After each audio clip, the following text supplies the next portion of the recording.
Welcome to Insight with Moonshadow. I am Moonshadow. I'm an integrative holistic therapist, intuitive shaman, interfaith minister, and evangelist with 30 years of experience here in the U.S. as well as internationally. And my intention here with Insight with Moonshadow and my healing practice is to help you connect to your inner self as well as you connecting to the world. Now, today's topic came up over the weekend while I was doing full moon ceremonies. The topic came to me in my own introspection and questioning things. And you wonder why. You wonder why you're dealing with what you're dealing with. You wonder why your life is what it is presently, right? You wonder why you experience what you've experienced. Well, this is why the topic today is regarding sacred contracts and your life purpose. Now, it all starts with sacred contracts a lot of the time. So before you even come into another body, before your soul is floating in the ether and it comes back into coming back into this world as a newborn, or some of us an old born, or a reborn, I don't know. But a lot of times we sign sacred contracts. Now, I've used a story before regarding a sacred contract in a different context with the woman that had contracted cancer. She had gotten a really radical form of cancer, and then she found it within herself to make it her life's purpose to become a spokeswoman and a chairperson for cancer. So at that moment, when she came to this life purpose, it was kind of driven by this dis-ease, right? And take care, Chrissy. Have a wonderful, wonderful evening. So she was looking at this from the perspective of this felt like a life purpose for her. So she became a spokesperson and chairperson for a lot of different support groups for cancer. To eradicate cancer and to help people get support with cancer. So now, long story short, in doing all of this, she also did the chemotherapy and she also did all this work within herself, and she went into remission. So that was a really, really cool thing that she went to remission. Now, did she, continue being a chairperson for cancer? Actually, yes, because she became a cancer survivor, and that continued with her life purpose even further. So now, the sacred contract that she probably signed before she came into this lifetime, into this body, was probably to contract this disease, was to contract cancer, to be able to be a conduit or a catalyst to help other people with cancer. So this is part of the whole thing about sacred contracts. Because as tough as it is, our existence and our reality and our history, sometimes it's really important to figure out where it came from. Was it a lesson that we needed to learn, or was it something that we need to experience to move on to the next incarnation, the next lifetime? Now let's think about this for a second. Like people with chronic pain.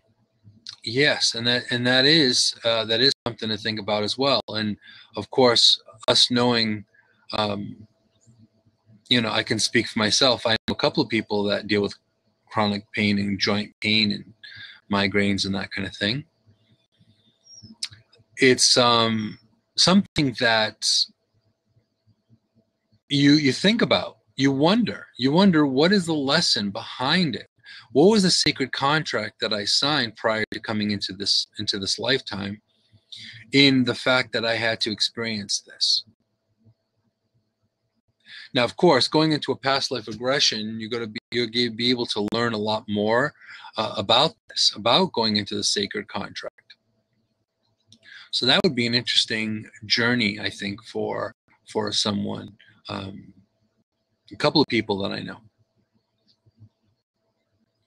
which might be a way to go to find out more of a baseline or more of a reasoning behind why we have,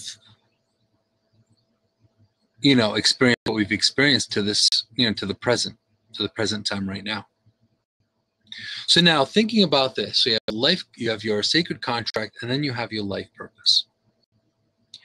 I have a firm belief that sometimes they are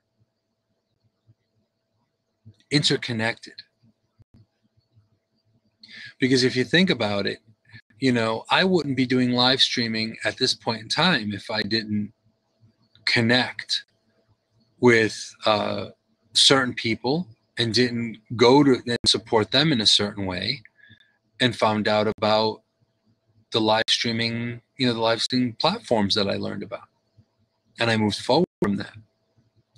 So it's interesting how that little tidbit of knowledge, that little catalyst, that little nugget, if you will, brings you to this whole new thing. So now this brings you back, because now you think about, okay, why did I sign on to this sacred contract? What was actually on the sacred contract, and what is other aspects to it? Have I fulfilled what I signed on for? Is it time for me to move on from it? And some of us can agree that it would be fantastic to sign, to be done with certain things and to move forward from whether it be adversity or physical ailments or emotional challenges, whatever it may be, romantic entanglements. All these are very poignant situations, important points. So looking at it from a sacred contract kind of thing, there are even people that you are meant to be involved with for one reason or another. And you have to wonder why that happens. I can go back into my own history. There was probably one of my most toxic relationships in my life. And I was forewarned about this relationship right when it happened, right when it started. I was forewarned about this. And the foreboding feeling I had, the warning that I had was, this is not necessarily going to be the best relationship for you. As a matter of fact, it was probably going to be filled with pain. But there was a lesson that was involved. There was an experience that I needed to go through.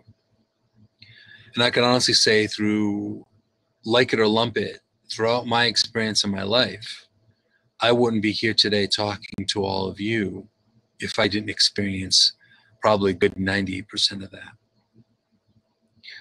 Because honestly, if everything was wine and roses and everything was fantastic, everything was sugar-coated Care Bears and everything was wonderful, if I was a trust fund baby, or if my life was no hardships or no adversity or no anything, would I be able to share with you my experience?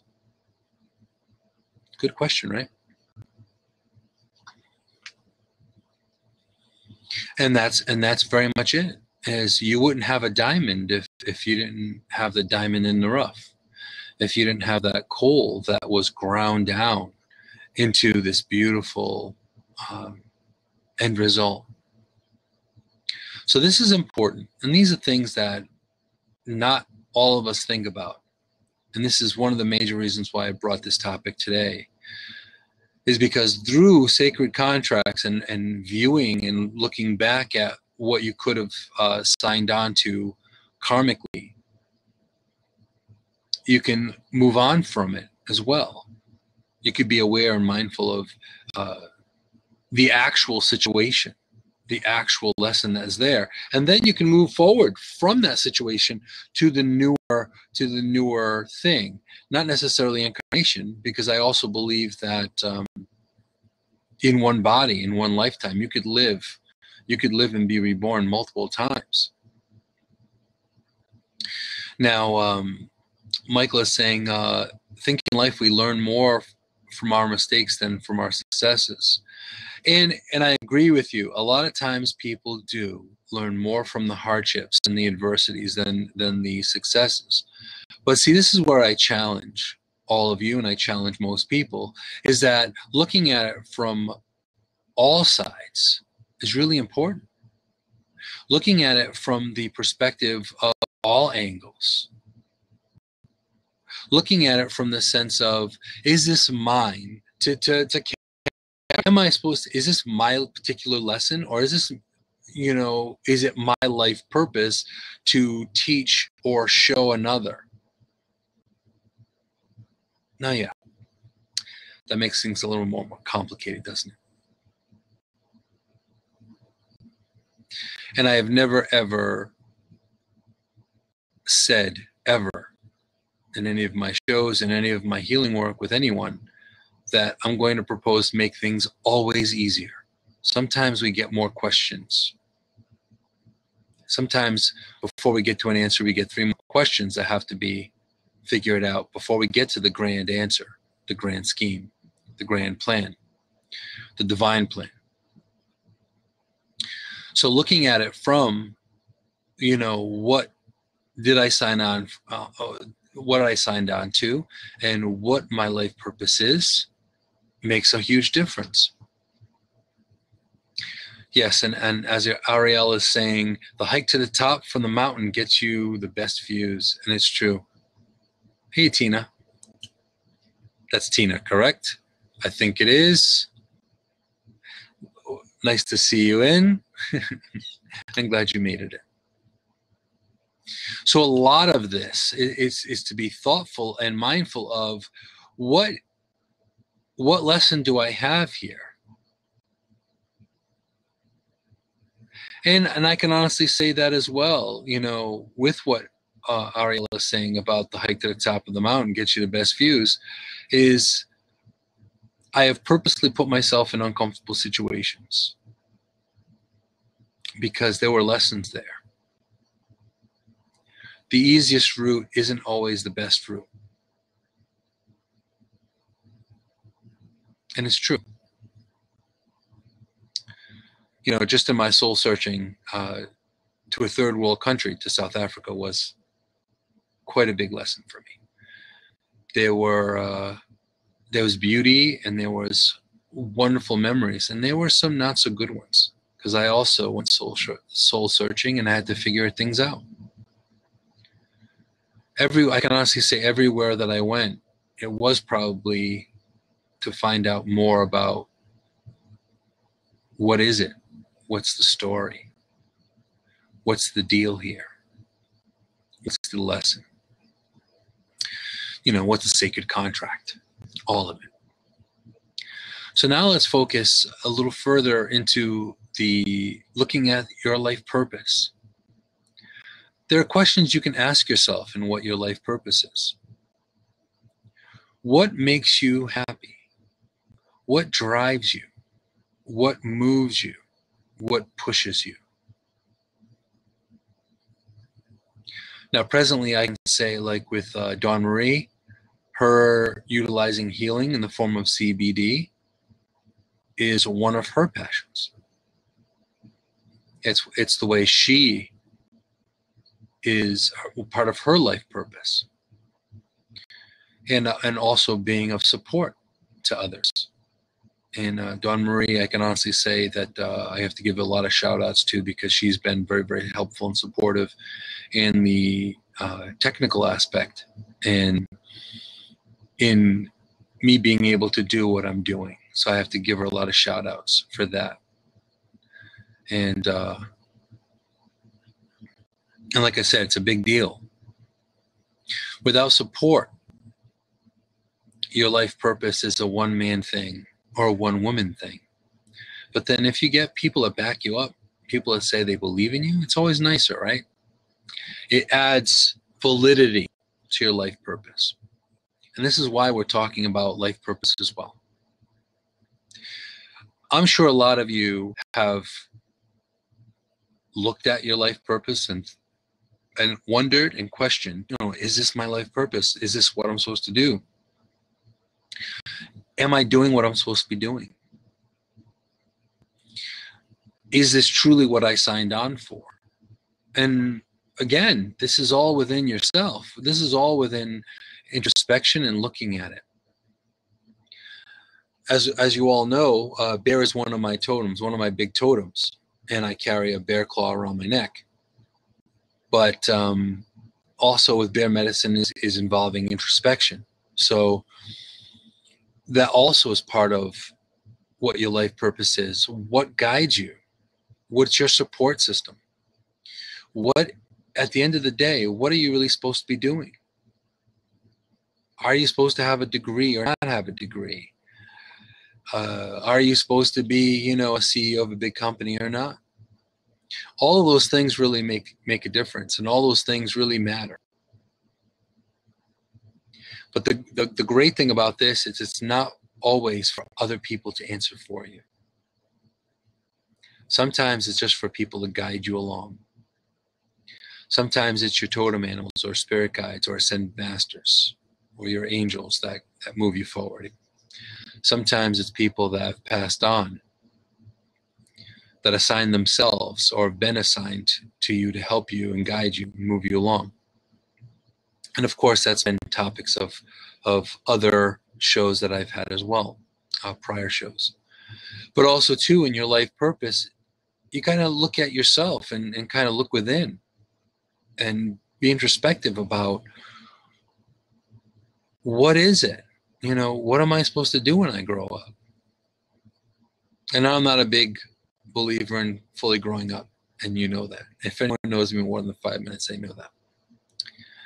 But as Michael is saying here, sometimes your purpose in life will evolve and change over time. And it's not even sometimes, Michael, it's all the time. You are constantly in an evolving spirit and soul. Who you were 6 months ago is probably not who you are today, and who you're not going to be in 6 months from now. And yes, I picked 6 months. It could be sometimes even 5 minutes. Because the past has already been written. It's already been written. Decisions you made already were made. So this is why, and this is probably another topic that will be coming up in the Tao of Now, or the power of now. But and really looking at it, the past is gone, but your life purpose, you're going to be constantly evolving, constantly moving, constantly learning. So the person you were even before this broadcast, you're probably going to be slightly altered at the end of this. Is it my doing? No. I am just a guidepost. I could be a teacher, I can be a guide, I could just be a comment, a blip. But regardless, whatever is the trigger for you to continue forward into your life path and into your life purpose, that's the really thing here. That's the nugget to walk away with. That's the lesson to walk away with. So even with me coming back into this realm of being in front of a camera, that was over a blip. That was one word. One word was the seed for me to get back. So all of us can drop a seed. And it's good to be attentive to what your life purpose is. Because ultimately I know, in the world that is today, we don't want to waste any time, right? We don't want to waste any time. You want it now. And I could be faulted for that too. But also too, when you remember other incarnations, it just makes the frustration just a little bit more. It makes it a little bit more difficult when you remember residual memories and things. But looking at where your life purpose is, what your passions are, what's guiding you and moving you, that's really, really important. So it's something to ask yourself. It's something to think about before you go to sleep at night. It's something to think about when you're brushing your teeth in the morning. You know, am I following through with what my life purpose is? Am I living to what my passion is, or to what sacred contract I signed on to? Good question. Is there more that I need to learn before I really hop in to my position in my life purpose? Did I already fulfill everything that I signed on for my sacred contract? And granted, yes, we're applying more questions, and I'm giving you a lot more questions and answers presently. But these are good questions. These are questions for you to ask yourself, for you to move forward. So you may step back once and go, you know, there's a point there.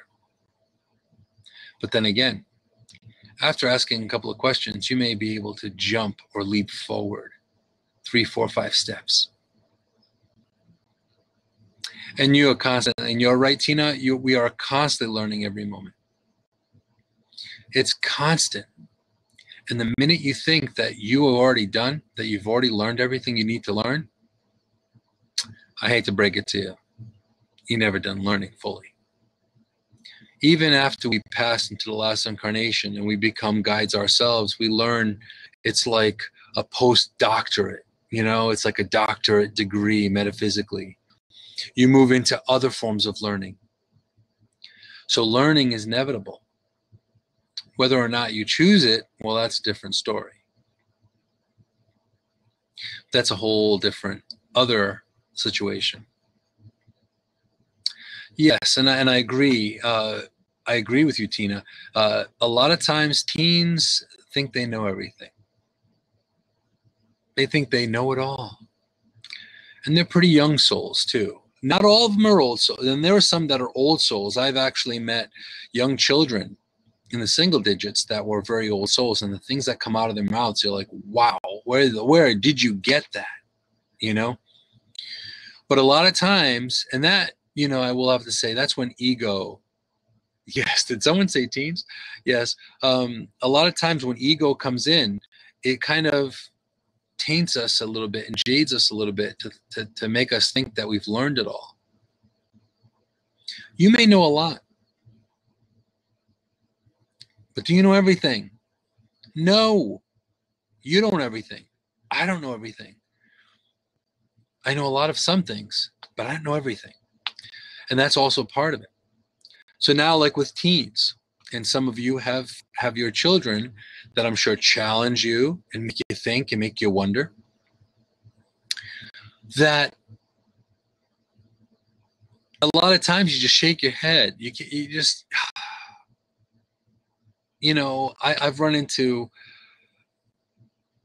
friends of mine's teenagers, and they're like, well, I don't know why, you know, my parents think like da da da, whatever, right? And I'm like, I just shake my head and I'm just going, oh, really? You'll figure it out. You'll figure it out. Now Tina's saying, my youngest has autism, but he's still learning, but his IQ is up there. He just doesn't show it. Exactly. And there are a lot of indigo children and gifted children that they may have a challenge on one end, but on the other, see, again, and this is another, and I'm glad you brought that up, Tina. And I'm really, really glad you brought that up, because this brings up another story. Now, I have a niece that has Down syndrome. And she is incredibly intelligent. And I'm not saying that because she has Downs. I'm saying that because as a soul, as a spirit, she's brilliant. Now, I firmly believe that all of us learn differently. All of us learn differently. You don't have to have a diagnosis to learn differently. Not all of us test the same. Not all of us are good book learners. Not, there are people that are street smart. There are people that are book smart. So now, welcome, JS. So now, taking a look at this, right? So she has Downs. Now, what happened was, of course, there was a sense of disappointment. She's not going to be perfectly normal, quote unquote. And I remember telling my sister, I said, true, she'll be special in her own way, but I can guarantee that she will not be the one they have to worry about. I feel she's going to be a rock star. Intuitively, I'm getting a rock star here. And she's going to do things that are going to make both of your head spin. Both of your heads are going to spin with some of the stuff that she comes up with, and she does. Now, fast forward 11 years, because I believe she's going to be 11, or she's 11 now.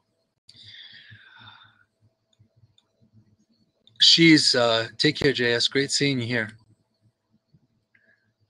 Now, the funny thing about this is that she is brilliant. She's amazing. And even though she learns differently, it's really not the Downs that did it. It's her soul. It's her sacred contract that she signed.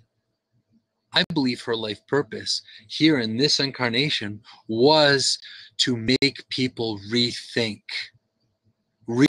what Down syndrome is, rethink what being challenged is. And I can say that for quite a few, because I've not only do I have over 30 years of experience in the healing field with, it's all different populations. It's not just normal, quote unquote, whatever normal is, which that could be stated for debate as well.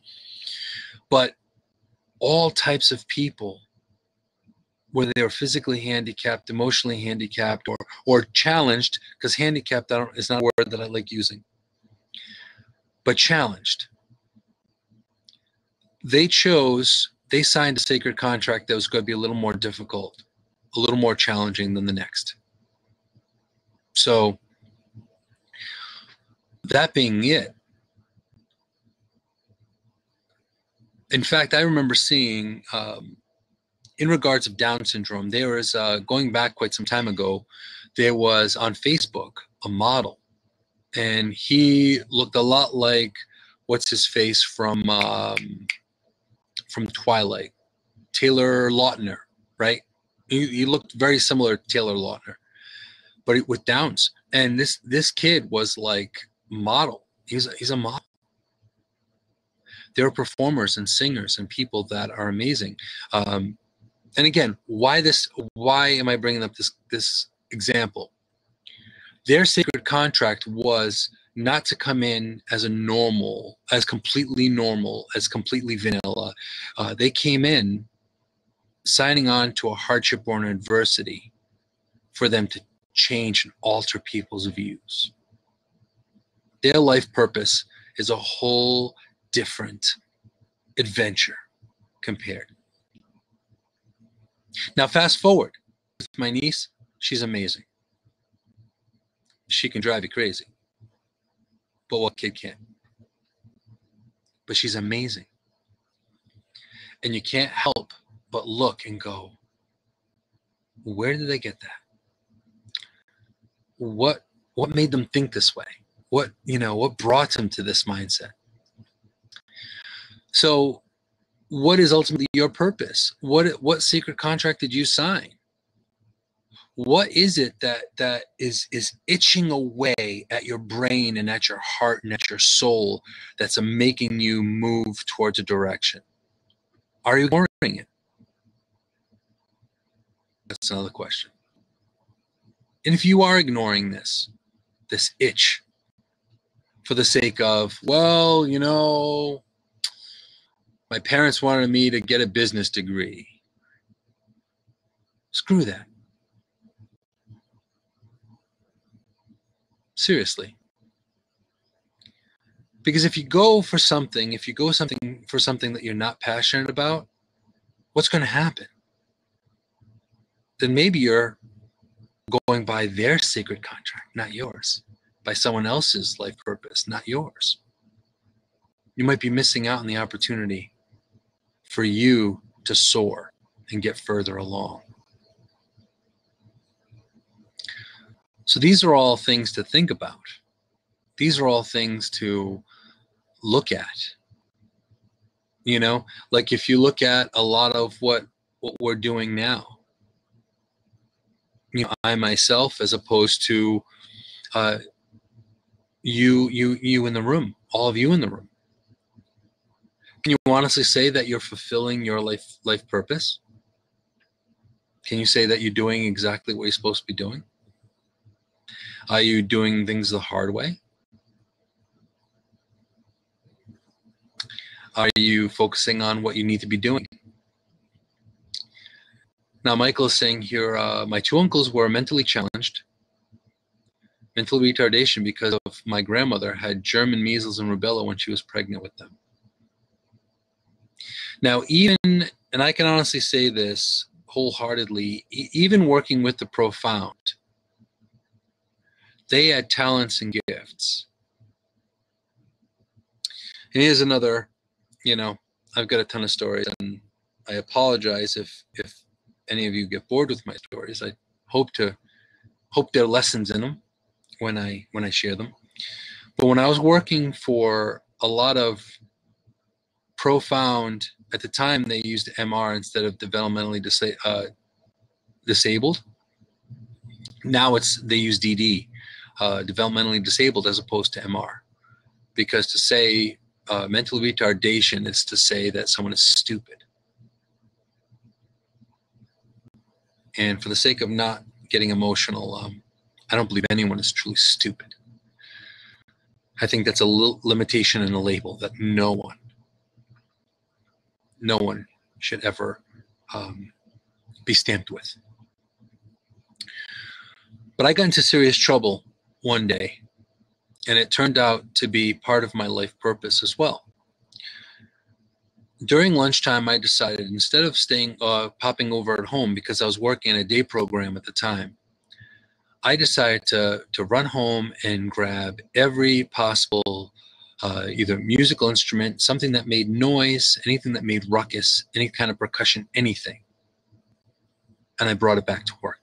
And I was there, and the other assistant teacher at the time that was in the class, I said, well, if you want to grab lunch now, go ahead, because I'm going to be here, because I'm going to try something.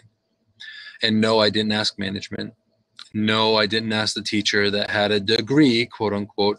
And no, I didn't ask the manager or anyone else. I just did it. Sorry, not sorry. Hashtag. But anyway. So here I am. I show up with, a bucket full of everything that made noise, blocks and things. And I also found things around the class. And then I started to walk around the classroom, and I started to work with each individual. I had 13 people. If I'm mistaken, I had 13 students and residents in this classroom. And these were like hard hitters. These were seriously, some seriously behavioral, that you have to watch everything that they do, because anything could turn out to be a potential problem. So here I am. So I sat in front of some of these souls and spirits where you wouldn't expect a lot from them. So I banged blocks together for some of them that were more gross motor. And then others, I used different things like strings and other things like rattles and other things. So to make a long story short, I went ahead and went through every single one of them, and then I started playing the guitar in the middle of the room. And I said, okay, just make as much noise as possible. You are not going to be in trouble for making noise. This is when the magic happened. people that the teachers would have not expected. It wasn't in their IEPs. It wasn't in their programs. It wasn't expected of them ever for them to reach these goals, because these goals were like up here compared to what goals that they were set for them. They were making such a ruckus and such a noise. And granted, we wouldn't have made it as a band. I will say that. It was horrible. But to me, the noise was beautiful, right? Reason being because all of them were interacting. All of them were doing something. You know, one of my students was not really able to use one hand real well, right? So they were banging a block on the table.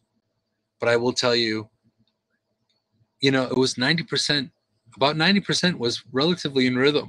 So part of it was kind of jazz, a little on the offbeat, but a lot of it was, and it was really beautiful. So now I got into shit for that. I got into real big trouble. And I was, that was the beginning of the end of me walking out, because they decided to, at that point, reassign me to toilet duty. So then I used coyote medicine. I said, I'll be in my office. And the office was basically toileting all of my students. Yeah. But I took that as a badge of courage, because you know what? I did something. And I think that's what it was. I think I damaged their little precious egos, because they got something. They realized that the limitations that they set on these people were way lower than what they could have accomplished. One of them he didn't like walking, and he started walking. He needed a walker, but I had him doing laps. Granted, it took a long time, but we were doing laps around the building. So again, you know, I'm trying not, you know, being empathic. I apologize in a way, because a lot of the feelings come back up, and then, you know, it's sometimes it's hard to rein in the emotion with it. But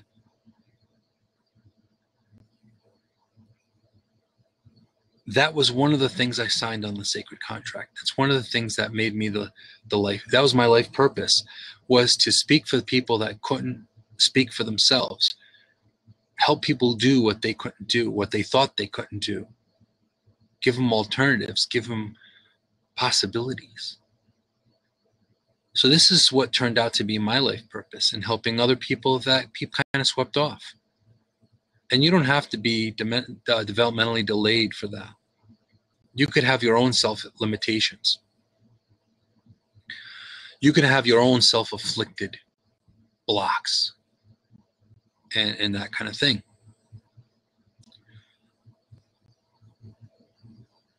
But I'm glad I got into trouble, because that meant I was doing something right.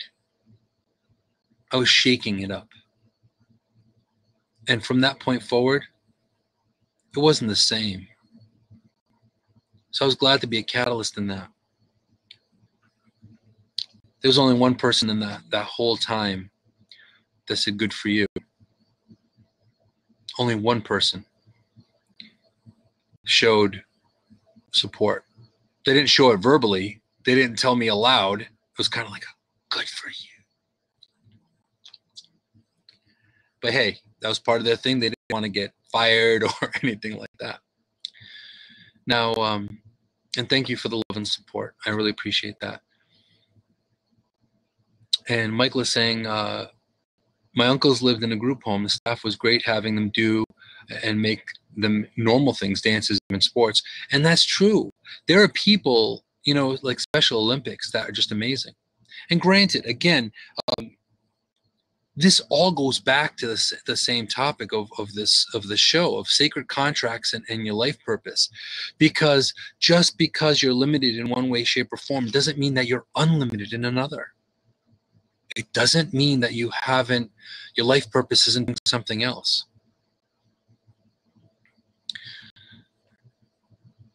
You can't write off people that are limited, or what seem to be limited, because you don't know where they're going to go. You don't know what they're going to accomplish. You don't know to what extreme their souls are going to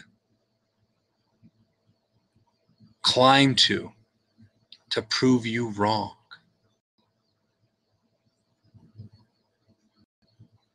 Now think about that for a second.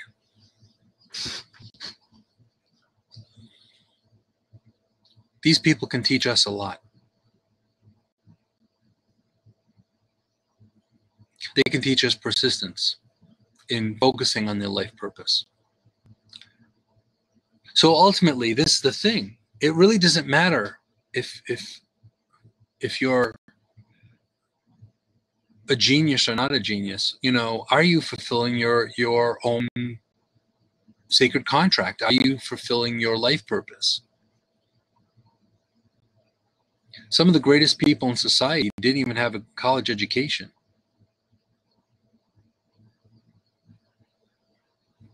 But their spirit, they connected to that soul purpose. They connected to who they were supposed to be. And they rocked it. And they made it in the history books. One of my big influences is Leonardo da Vinci. I'm sure he wasn't accepted and loved the whole time. I'm sure that there were times that he was shunned in the beginning. What the hell is that? What are you drawing? He drew aircraft before aircraft even happened. I think he was tapping into really ancient wisdom, to be honest with you. I think it was a past incarnation. But this is all part of it. Being thoughtful and mindful of what your sacred mindset, you know, your sacred contract could have been, what your life purpose is. What were you meant to do this lifetime? What are you supposed to learn? What are you supposed to accomplish? What are you supposed to teach? If you look at a lot of live streaming, if you look at a lot of social media, you hear the word influencers. You hear the word influencers a lot. You don't have to have a million Twitter followers or be in some form of, you know, some hue. You don't have to be on a red carpet to be an influencer. You could be an influencer from being a checkout person. Hey, Q. You could be an influencer being the checkout girl or guy at your grocery store. Your smile can influence people. And Tina's saying that her boyfriend's one of hers. So ultimately, this is what I'm saying. You know what I mean? It's like you connecting to your life purpose, you connecting to what your purpose, what sacred contract you signed on for, your experiences that you're supposed to go through, relationships that you've dealt with. All of them had a lesson. All of them had a purpose.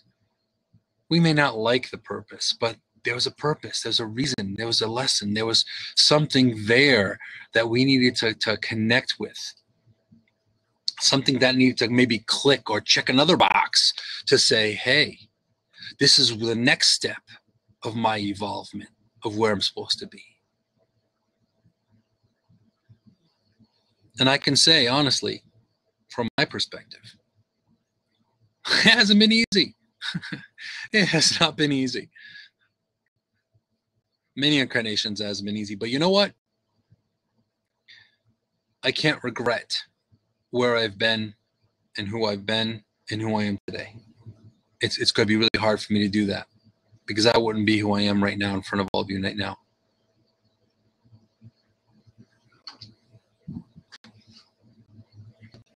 Thank you, Tina. I appreciate that.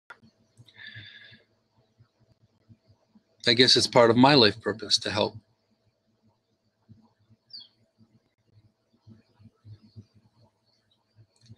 So looking at it, utilizing a lot of the, oh, thank you, Q. I appreciate the love and support.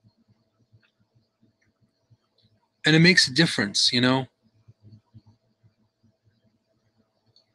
to really kick in and to dial into what your life purposes makes a whole difference. You know, in this world, we question everything. We question, am I doing the right thing? Did I make the right decision? You know, all of that. But also connect to your own inner self and then look at it and say, okay, what feels right? What, using your intuition. Think about, is this where I'm supposed to be, or what I'm supposed to do? I can't guarantee it's going to be perfect. I can't guarantee it's going to be great. In fact, it might be crap. But the point is, there's a lesson involved. So kind of think twice before you make a decision. Look at it, see if it really connects and it really vibrates with you, and then do it. No regrets. And in doing it that way, then you're going to find yourself looking at the world from a different perspective. You're going to look at yourself and look at other people from a different view.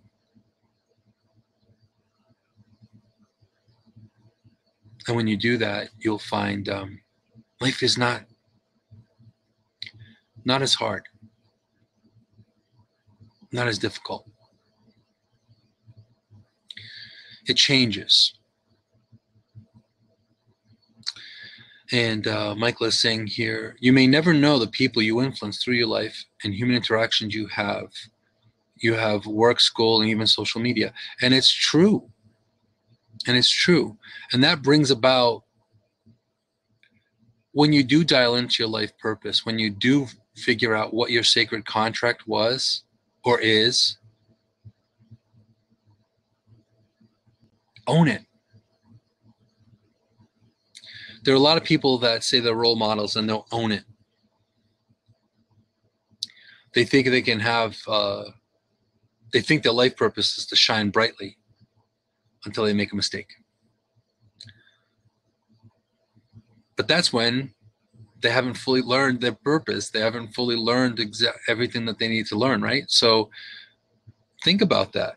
Think about where you've been, where you are, and where you're going. Because all of that makes a difference. All of that makes a difference in how you can discover who and what and who you are, what your life purpose is. What are you supposed to be doing? What are you supposed to be accomplishing? Are you supposed to go back to school? All of those things. But there are lessons in all of this. And, speaking from personal experience, saying that I don't really regret a whole lot. And I usually ask myself that golden question, am I going to regret doing this? Or am I going to regret saying this? Or am I going to regret this decision? It's a good question to ask, by the way. But I can honestly say most of what I've done in my life, I can't really say I have any regrets. So this is a big part. Now, with all these questions, and I know I've given you a lot of questions, and I've challenged you all with more questions as opposed with answers. And each individual person, I'm sure that if we got together and sat for a bit and had a conversation, we could hash out, and flesh out what your life purpose truly is, which I'm open to. It's what I do. It's what I do for my healing practice and to help and guide other people. But even asking these questions and challenging you with these questions, it's just making you a better person for yourself. It's making you look and think and say, okay, am I actually fulfilling my life purpose? Is this exactly where I need to be, what I need to be doing?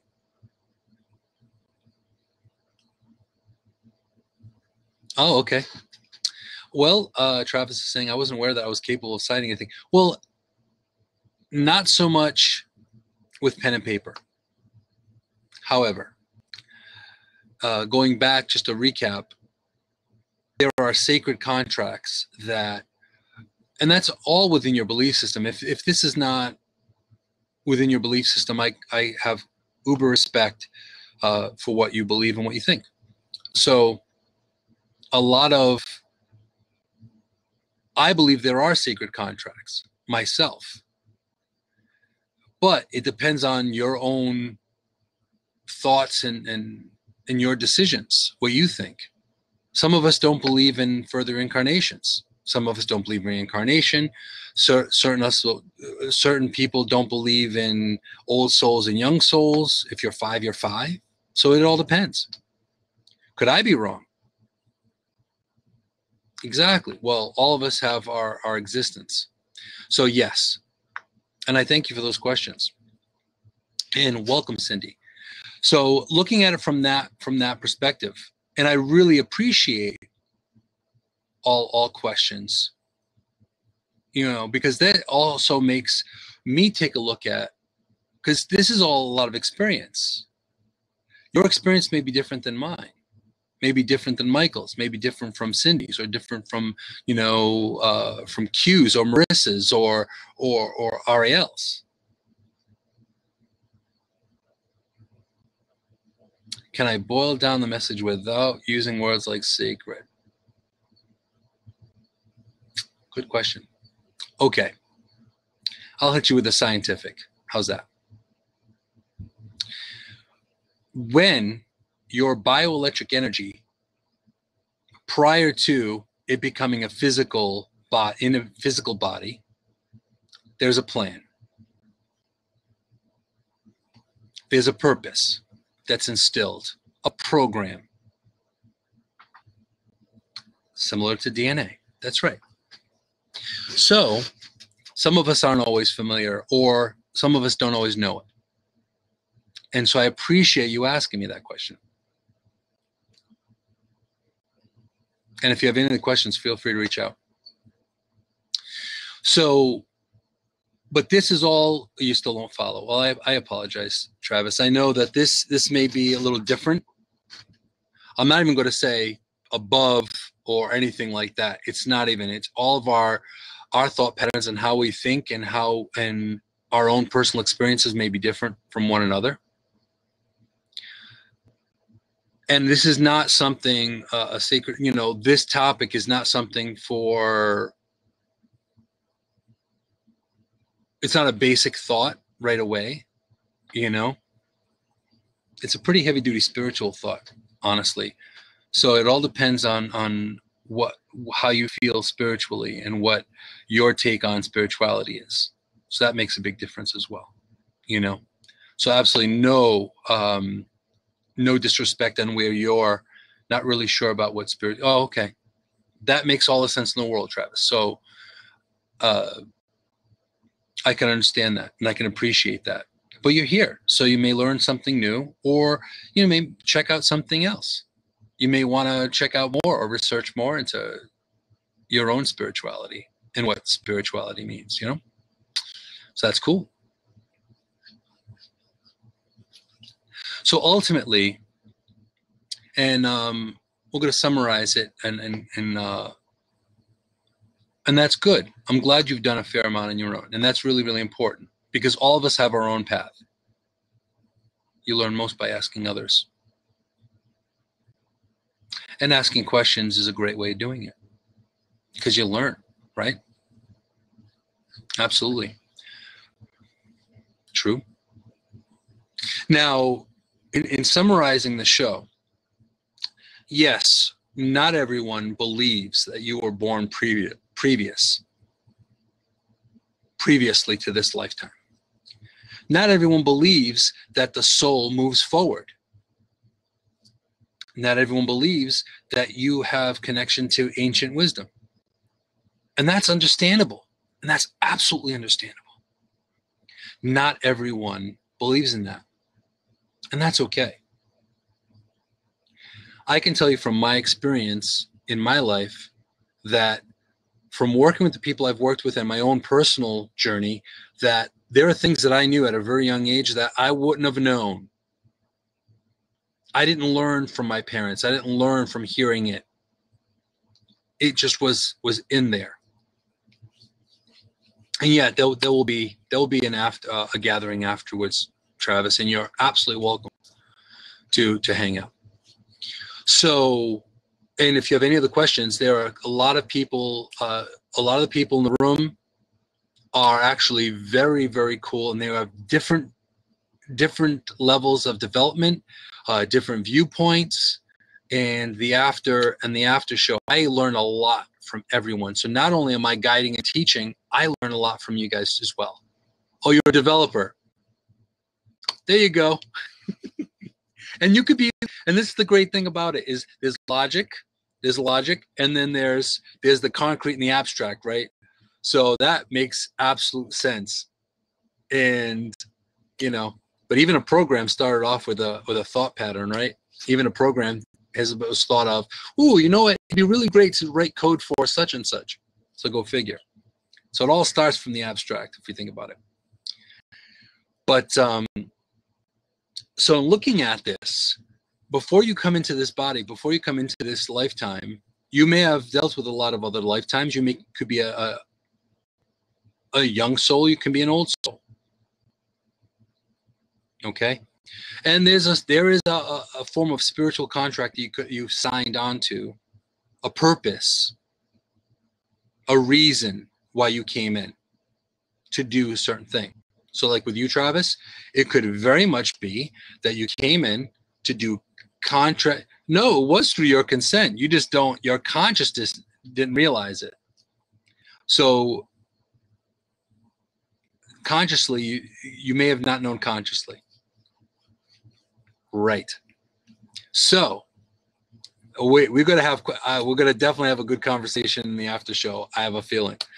So in looking at that, guiding, finding out, asking the right questions, looking at what you may have signed previously in a further incarnation before coming in here, finding out what your purpose is, what your life purpose is here, could be a big thing. It could be the one thing that changes your life completely. It could be the one thing that puts you into the exact space in the exact place where you will shine brightly from all the experience you've had. So that's some pretty heavy duty stuff from the concrete and the abstract point of view. But I'm going to close up the broadcast, and I'm going to close up the show, but I want to thank you all for being here. So I want to thank you all for spending time with me here on Insight with Moonshadow. All of you, all your questions, all of this really inspires me to do my work. And I'm really, really glad that you guys have questions. I love people that are skeptical, because you know what? I was a skeptic too. I wanted to be a scientist when I was a kid. So go fig, right? So now all of you really inspire me to do what I do. Maybe so. But if you do feel guided to connect with me any further, you can connect and support and follow me through my social media, as well as checking out PhoenixRisingHealingArts.com. And as I say every week, be strong, be amazing, be you. Hope to see you guys next week. Take care.